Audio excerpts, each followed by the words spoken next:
you're going to talk a little bit about some of the key findings from this research project. Yeah, so the Art for Reconciliation project over the last few years has interviewed 40 different artists, participants, funders and arts organisers from across Northern Ireland, asking them for their experiences of the arts funding system and of Art for Reconciliation more generally.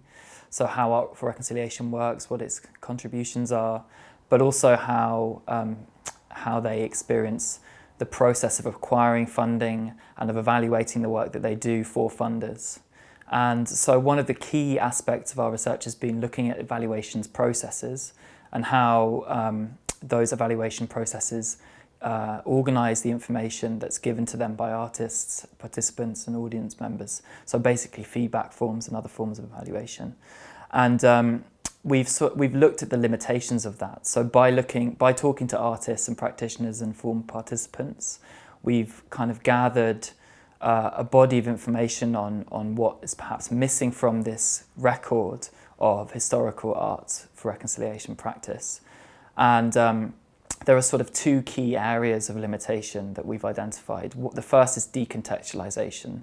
So the way that information is gathered excludes a lot of important context that gives meaning to the feedback that people are giving to funders. So a key area of decontextualization, for example, will be the how of Art for Reconciliation. So how were the strategies used by artists appropriate for and suited to the groups that they were working with, which is a really difficult ethical question and the kinds of things that artists struggle with when they have to go into certain communities that have particular attitudes towards the arts and have particular ideas about how it works and what it's useful for.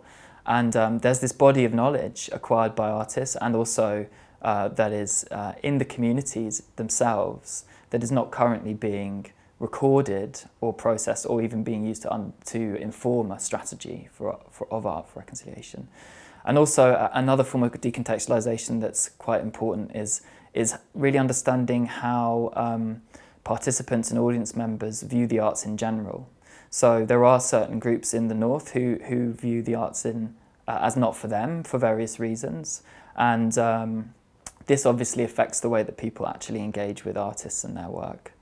And I suppose the next big area is short-termism. So a lot of funding is piecemeal, quite small pots of money that an organisation will apply for that gives them funding to complete a specific project. And in contrast to core funding that allows organisations to cover working costs. And this results in a quite time-limited process of evaluation that really only covers a single project or even a single part of a project. So obviously this excludes a huge amount of longer term change that happens both within arts organisations to participants and audience members, but also to those who engage in this art, who go on to do other work in other areas of peace building. And one of the key things we found is within the arts, these kind of networks have developed of former participants, audience members and practitioners who have expertise that they take into other areas of peace building, including, working with women's groups, working with international organisations, and setting up their own grassroots peace building initiatives. But currently, we can't really find a way to connect these things conceptually, and funders don't have a way to map this broader kind of network of peace building activities. So that's another key area that we've sort of uncovered. So I suppose those are our main findings in terms of the limitations of current funding systems and evaluation processes.